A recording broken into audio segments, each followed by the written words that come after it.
and for recording. So welcome again to this conversation about the Ashoka Fellowship and the many, many, many ways that it can unfold for different people at different points in their lives.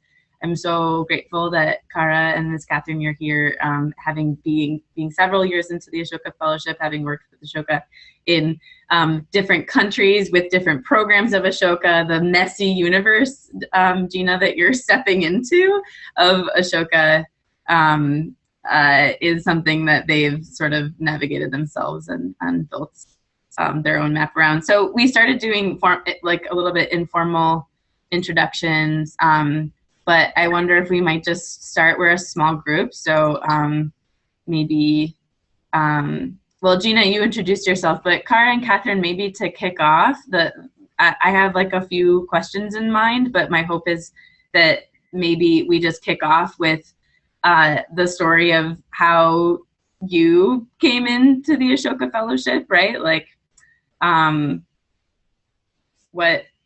how, like, just kind of the 1 or 2 minute overview of your work, how you came into Ashoka, and maybe like where you are now, and we can kind of dig into some questions. I'll encourage us, especially Gina, to use the chat if questions come up. I'll ask a couple of questions, and then maybe with 20 minutes left in the hour, we'll take off the recording and just hang out and be casual. So Kara, I'll invite you first. I think Kathryn should go because she's got a mischievous smile. Look at her. Go, Kathryn. I was laughing at the question of how you came into Ashoka, because I think I'll basically just say that the Birthing Project is a volunteer organization of really of encouraging people to form themselves into small groups to provide one-on-one support to pregnant and parenting moms and families, and across the board. But it began with the population of people who were most likely not to have that kind of support, and that organizations were most likely not to work with because your chances of success were so iffy. I was telling someone yesterday, I've buried a lot of women, so when you get a grant or something, you have to show a very high success rate in order to be refunded. And working with people who may or may not make it, was just a gap in services. So that's what I'll say about the Birthing Project. We have been around now for 29 years. We're in 11 countries. And the model is continuing to evolve as we figure out more and more that if we want to be the women of our own house, we have to be more in charge of our finances. And so that part about how you earn money and where money comes from and what the strings attached to money are very important to us right about now, that part. And my smile about coming into the organization was when I looked into what Ashoka was. I didn't see any Black women. There was only one other Black woman. And people spoke Ashoka speak, and it looked like something like, I don't think that's me. And by the time I went through the process, which my champion encouraged me to do, because she said, if you don't become a part of the organization, you will be strengthened by going through the process. And so I went through the process primarily looking at how it could help our organization. And when I did become a part of, and when I left the interviews, it was like, I'm never going to see these people again. And then when I became a part of the organization, it's so funny to me how much I realized that Ashoka really is what you make out of it. And so it was like it was there, and there's nothing special because I'm a Black woman. There's nothing special to do anything, but it's a place where you can come and you really are free to say what you think, because that's what a fellow does, and to figure out what you have to do to make it a place where you can be successful. Sorry, I was taking a bunch of notes on what Kathryn's saying.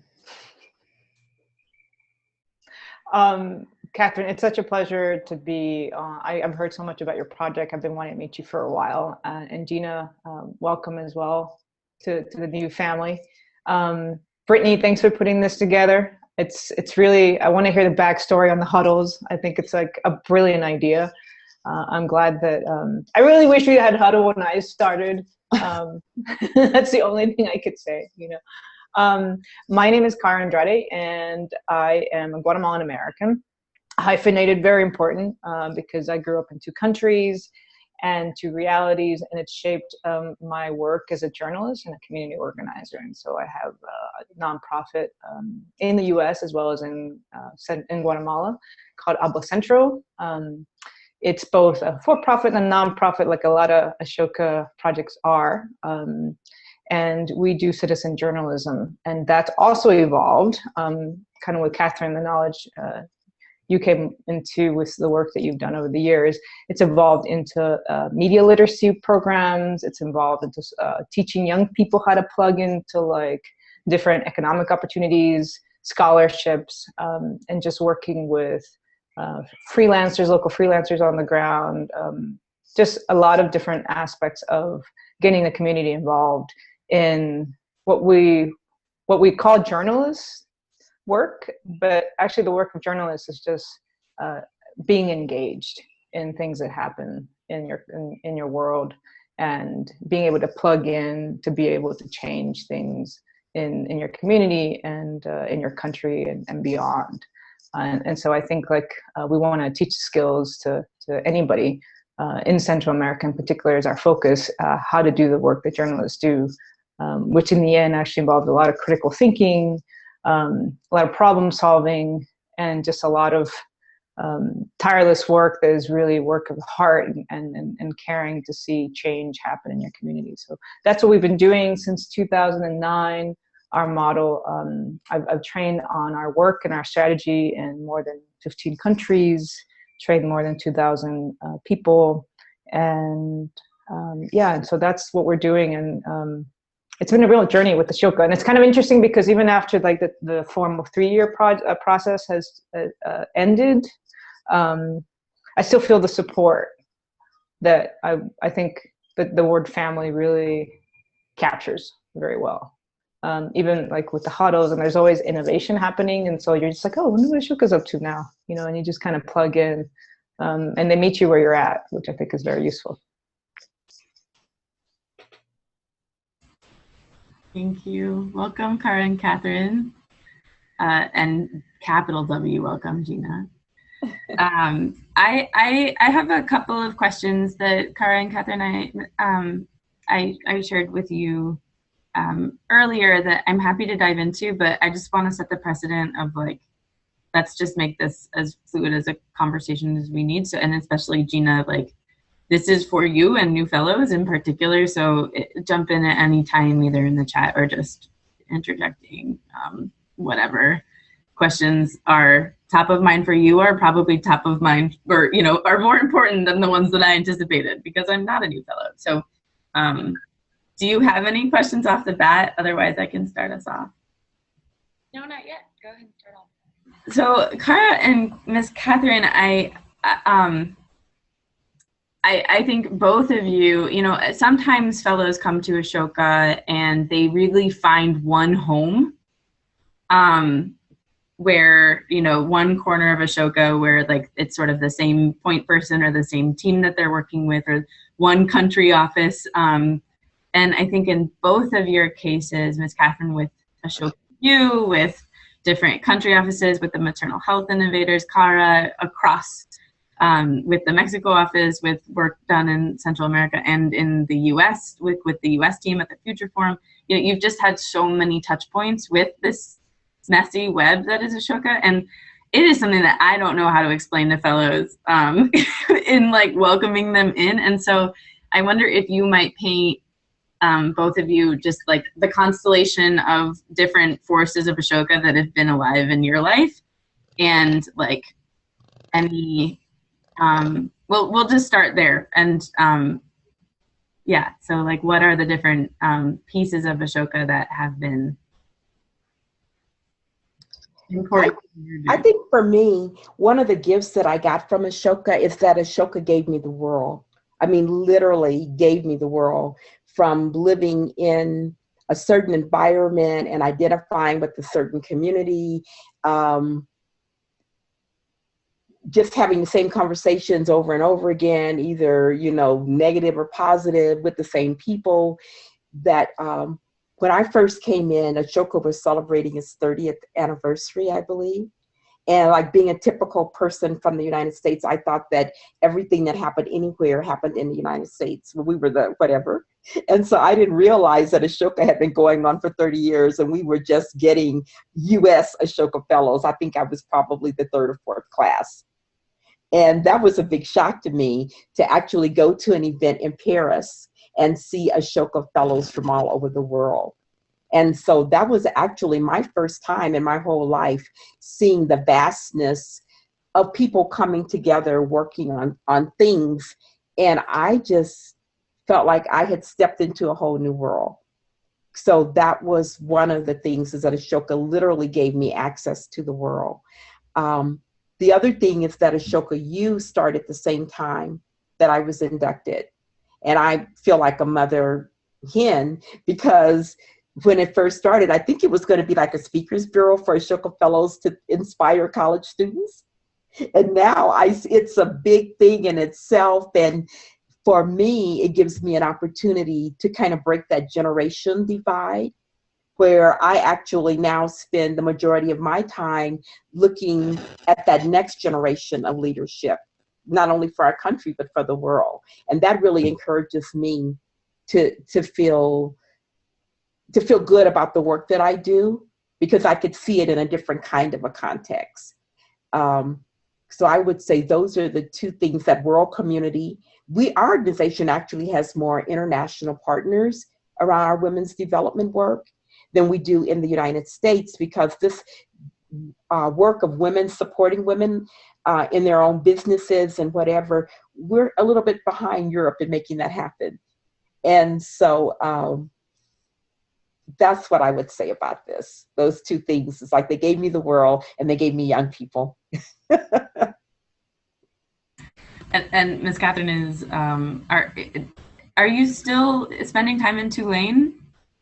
No, now I'm at University of San Francisco. That's right. That's right. My very first year away from Tulane after 6 years. Yeah, and the next call, though, is going to be with working with more universities. My next Ashoka call this morning, so that we could stay connected in that work with the universities. Yeah. Kara. I'm switching between like all the good things Kathryn says that I'm taking notes on.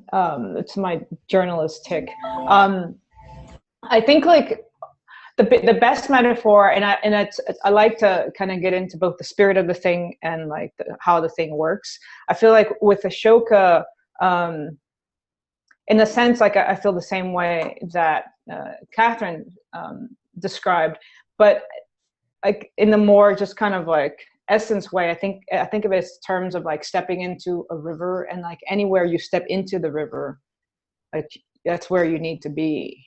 Mm-hmm. And I think it's with Ashoka, I feel it's like that. Anytime you step in, even if you've been gone or maybe you're just stepping in, it's like it's where you actually need to be, because and then I think even more important is that you have the force of the river behind you and supporting you. And so I often feel that way with Ashoka, that you come in, you have so many questions, and you're just wondering how the thing works, and like, you know, and then you find out you might figure out that one office works. I spent a long time trying to figure out how DC worked, right, before it changed. And then I spent more time figuring out how the Mexico City office worked, and that changed. And so it was like, for me, very fascinating, because I approached this both like a community organizer and like a journalist, right? And so like for me, it was like, okay, Ashoka is my beat now, so I need to map it out, like who are the players, how does this power move, and like who's the gatekeeper. And then you start to realize in many ways it is like that Buddhist metaphor, that you feel like you're everybody who grabs a part of the elephant thinks it's a whole different animal, right? But it's actually just the elephant, right? And I think like what's been to me incredible is to meet fellows all over the world, because as my project has grown globally into, we collaborate a lot with the State Department, with the Peace, USIP, which United States Institute of Peace, and different groups. I realized that there's Ashoka Fellows everywhere I go. And so when I went to Tel Aviv, I was like, I would be in touch with DC and go, hey, do you guys have any Ashoka Fellows? This is before the hub happened, right? And do you have any Ashoka Fellows in Tel Aviv? And they go, yeah, actually, we just launched an office there. Would you like to meet with Eitan? Or, hey, do you guys have fellows? And like right now I'm going to Argentina this Saturday. So I just wrote Brittany, I've been meaning to write you about this, but like I've been trying to connect with some fellows in Argentina so I can invite them to this event that I'm going to. And when I go, anywhere I go, I always think, well, where are my people? Like, where are my Ashoka people, right?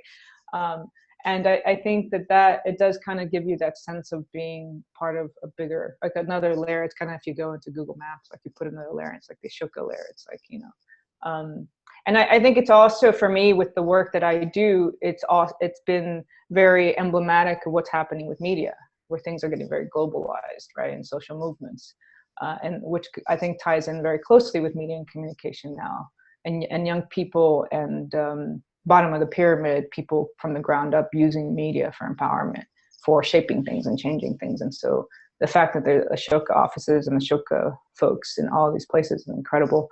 I came into the Ashoka, I've totally buried the lead, but I came to Ashoka Network through Fulbright. Actually, I was doing my Fulbright in Guatemala. I'd launched a citizen journalism pilot project. And this was also the time the State Department was trying to introduce more innovations through technology, and e-diplomacy is what they called it. And I had the fortune of meeting Keith Hammonds, who at that time was News and Knowledge Director. And we stayed in touch, and we had our little fireside huddles too. That's what we call them. We'd go, hey, is it time for Keith Kara Huddle? And so the name Huddle, I think, resonates with me on a personal level, because of, we would have these huddles, and they would be just kind of like this free-flowing exchange of ideas, things that are on our minds, things that were just like challenges that we haven't yet figured out.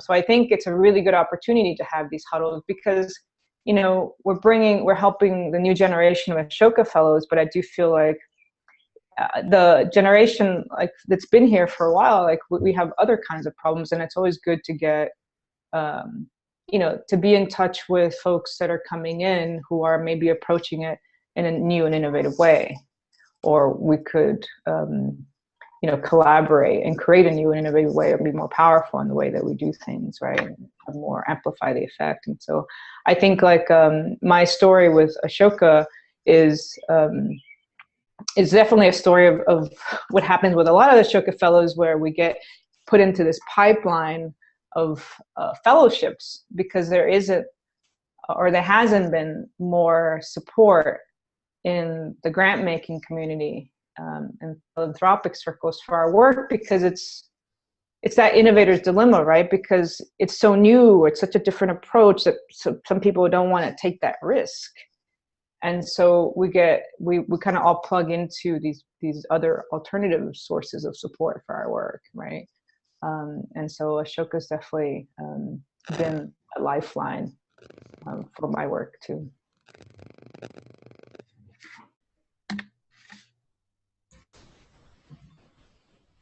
Kara, one thing that you said is wherever I go, I know I have my Ashoka people. Yeah. It's interesting because we spend a lot of time fretting about programs and strategies for support, and consistently when we actually survey fellows, we're like, what's most useful? The stipend? Is it pro bono connections? Is it, and consistently the thing that fellows say is most supportive to their work is a community of peers in the Ashoka Fellowship. So I don't know if that resonates for either of you, but just curious to hear how the the peer network, and maybe with a specific example or maybe more generally, has played out in your experience with Ashoka? I think that what it has kind of grown into, where you can see what a peer network looks like, are the Ashoka Houses that we've had at the last Ashoka U conferences. Because when you first come in, you may think that your Ashoka peers are the people who come in with you. And then you realize over time that Piers Ship is all of the Ashoka Fellows, and you may have partnerships, or similar interests or whatever across the class lines. And so when Ashoka Fellows have an opportunity to just be together, then I think that's when you really get to see the magic of what happens. So that's one thing. But one thing that I say when you're new is that you almost need, as my husband says, a fellow's fellow, someone to help you really understand and pay attention to and figure out how you're going to integrate all of this new support into your life. It's like really going into another country, and there's another language, and there's another culture, and that's another all of that we have access to. But it's almost also like if you go to a conference and you hear all this information and you come home and you put your conference binder on the shelf. And so I would really suggest that one of the things that's been the most helpful for me is really having someone help me keep abreast of all of the things that are there and the people that are there that I want to follow up with, and really take advantage of that. But those houses, I love the houses. I wish we could do them like quarterly somewhere. Or maybe it'll be huddles. Send a letter to Airbnb. Sponsor Ashoka's.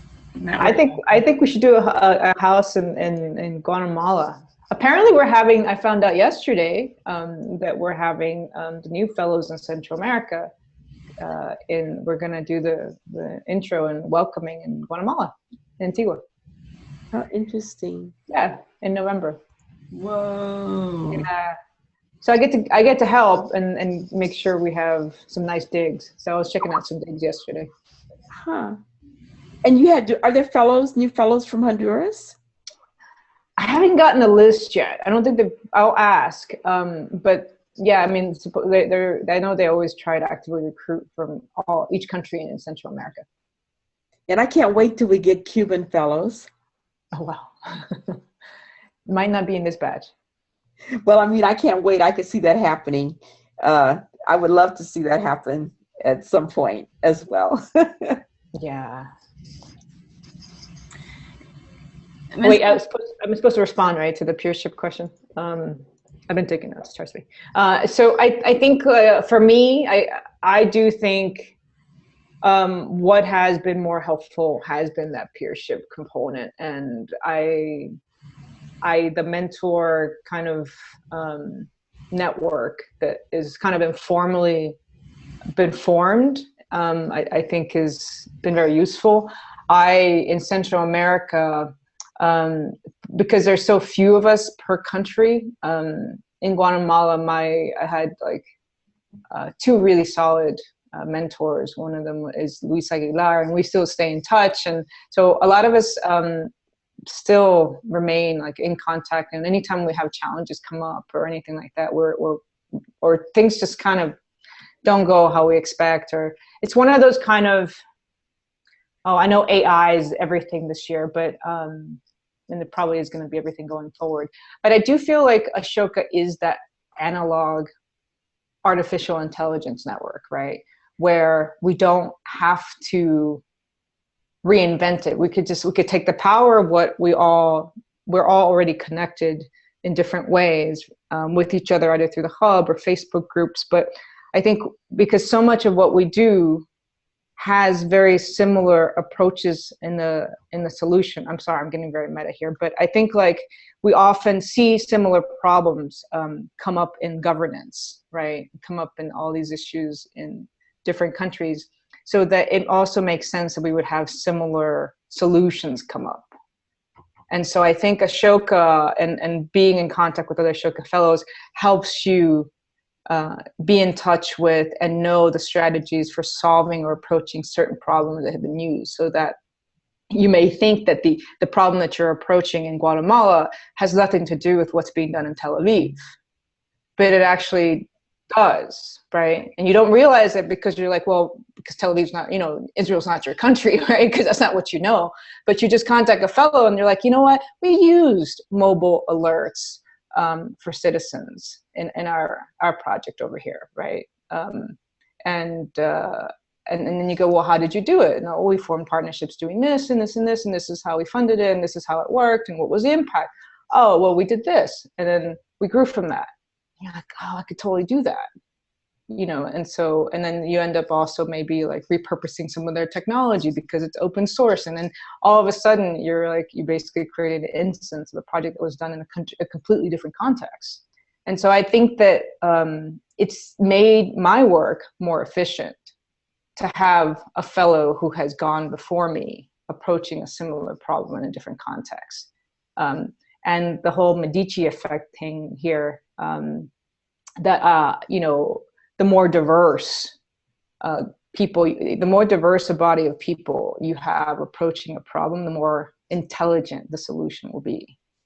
So I think that's what Ashoka, and the more you connect with other Ashoka peers, makes possible for whatever solution or approach you come up with. It's more informed, it's more intelligent, it's more resilient. And if you choose a buddy. It's fun. It's more fun if you have a buddy. If you have a buddy. When I came in, I got two buddies. I got a staff buddy from Brazil that was assigned to me. And I chose a buddy just because we're a sister friend program. So of course you're going to choose a sister buddy. But I think that way you have someone, well, both levels, but especially at that peer level, where you're experiencing together and really comfortable talking about the personal part as well as the professional part and all of that stuff. Because sometimes when people identify you as being all that and a bag of chips, you think you really have to live up to it, and you don't have a place to show your fragileness or your place where you really need to develop your strength or whatever.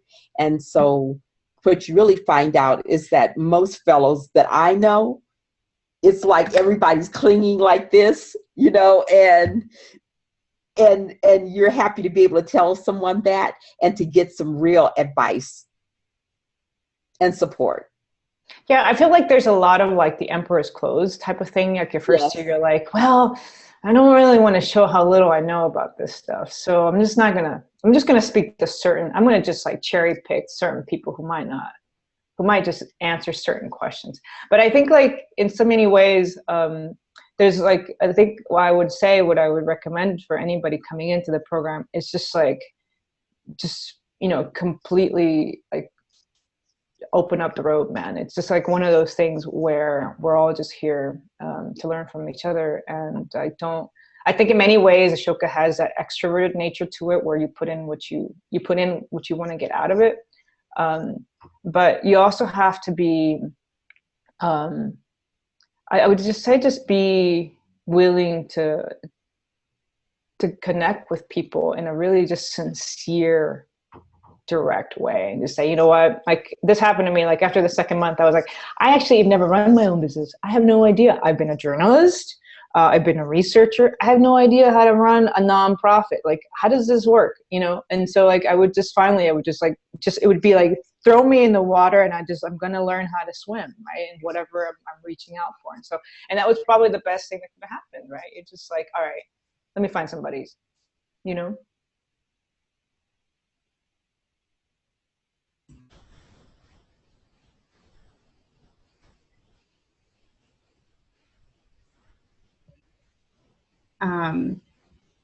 Another question, let me read my notes so I say this well. I think that's funny. Gina was eating her breakfast. I was eating my breakfast too on the sly. Help me out.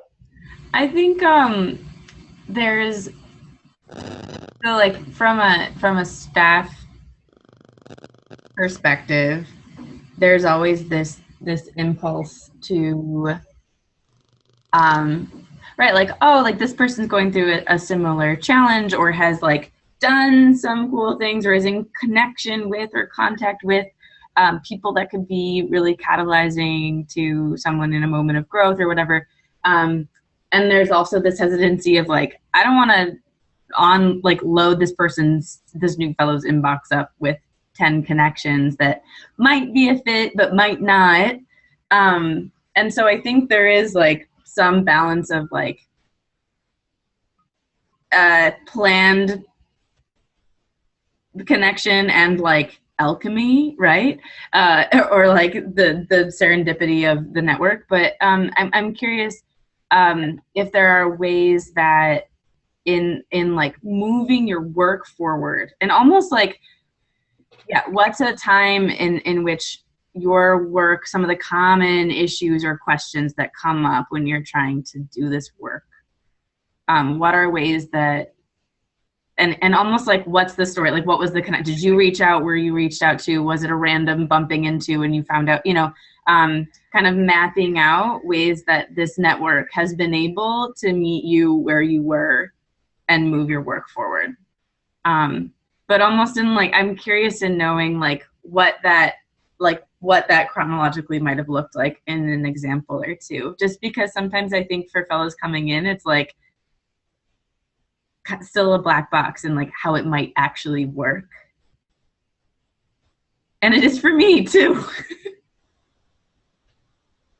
So wait, let me just like summarize a question. Like kind of like what was our strategy for incorporating Ashoka into our work?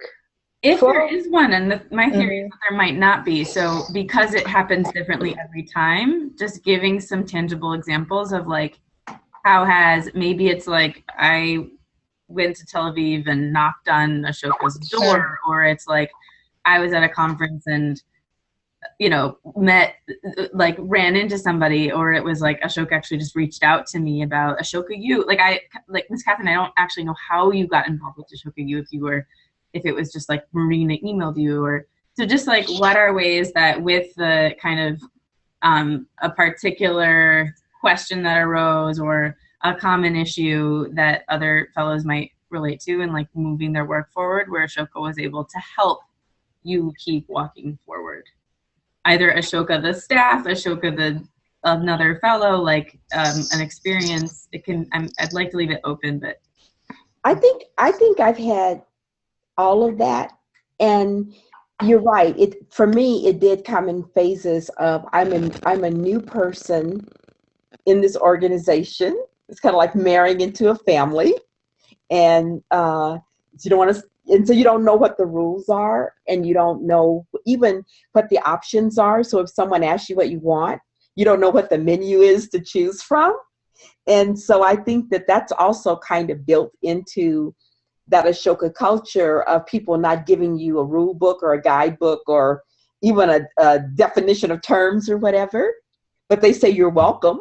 And you can open the doors and you can explore and you can do whatever. And so that takes a little bit of courage and a little bit of trust to actually put yourself out there and to see who these people are and what do they do.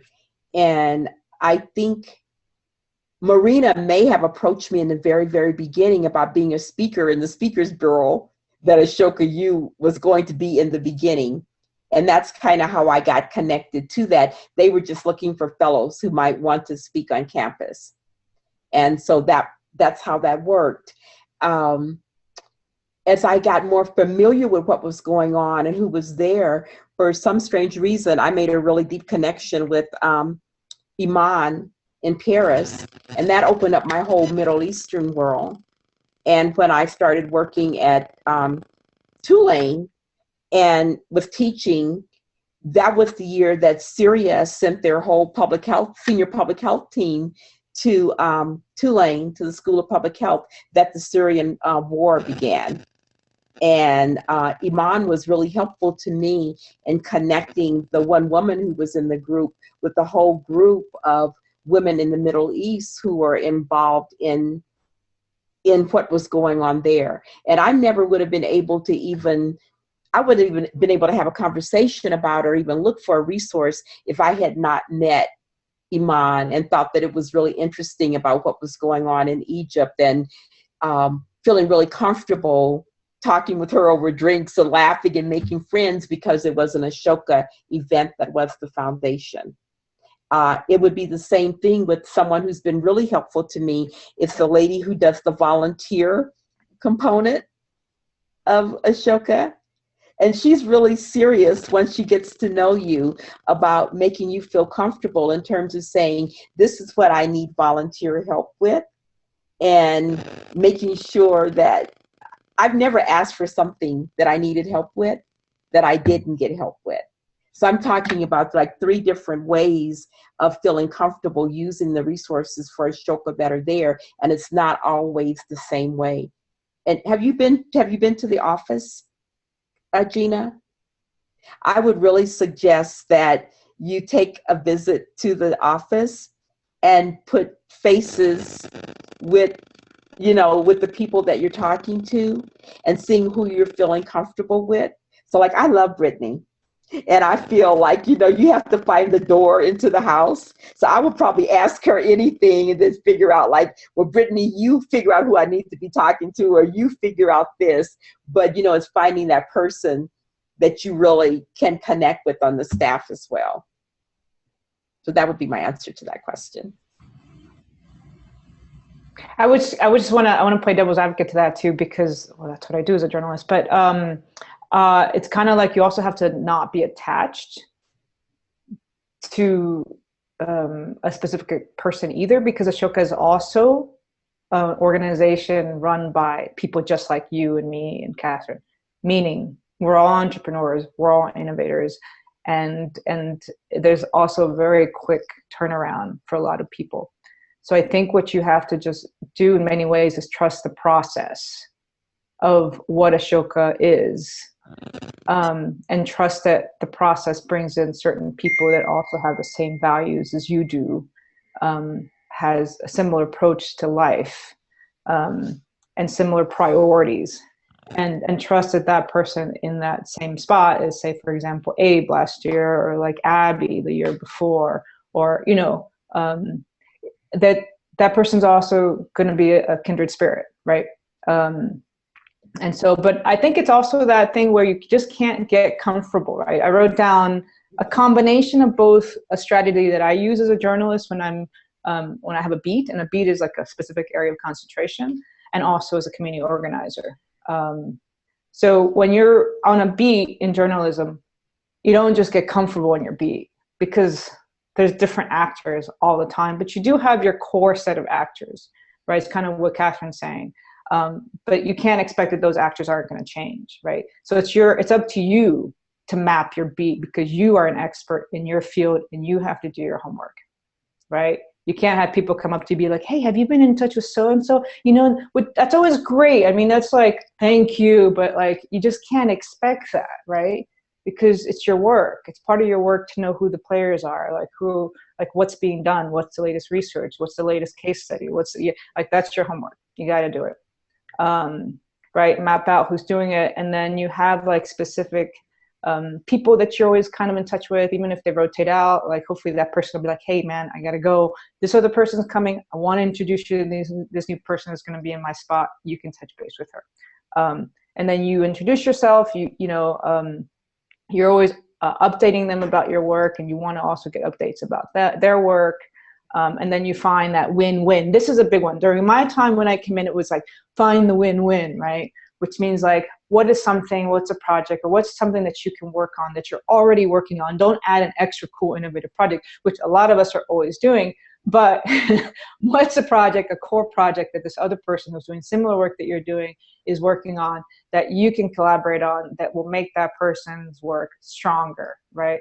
And amplify their work, so that it also helps you also have have more impact in your work, right? And then you collaborate, right? That's what makes it possible. And then you innovate together based on like what you've learned, and the resources that you have available, right? One thing I've learned from Ashoka is that resource isn't just like treasure, right? Alyssa Tufo, who's great at this, taught me this. Alyssa Tufo she's a Ashoka Fellow from, can't remember what year, but she does a lot of oral history work. And so she was like, Kara, treasure, resources are 4 different things: treasure, time, talent, and just things like that people give you, right? And so I think like you kind of think of resource, and also I think it's knowledge, right? That's a big one. Like what people know is a resource. It saves your time. And so I think like you also have to create win-win situations where you're exchanging different types of resources to help each other in your work, and just keep your mind open about what that could look like. And I would say just repeat as often as you can.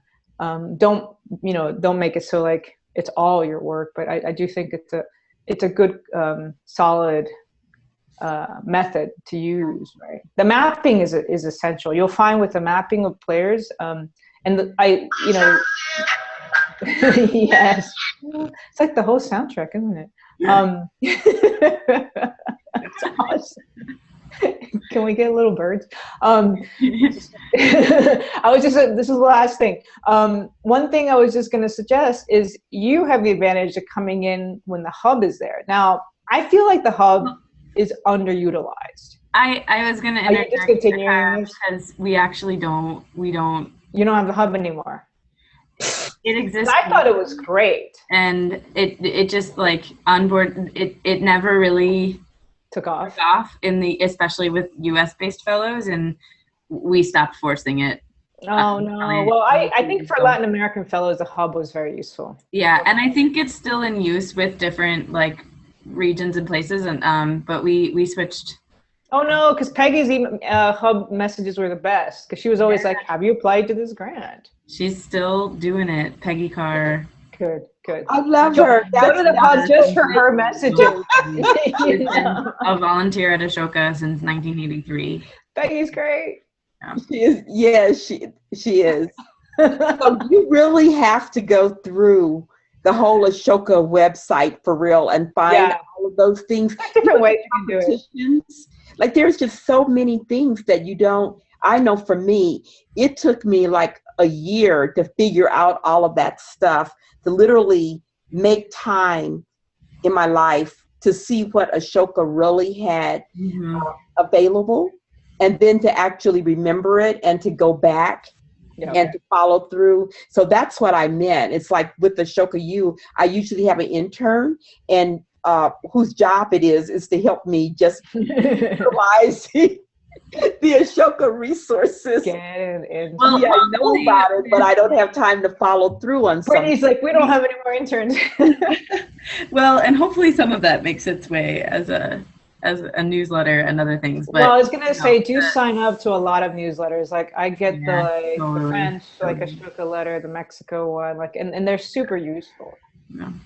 I'm realizing that we're coming at time, and I'm going to stop recording and thank other new fellows who may have tuned in later for watching.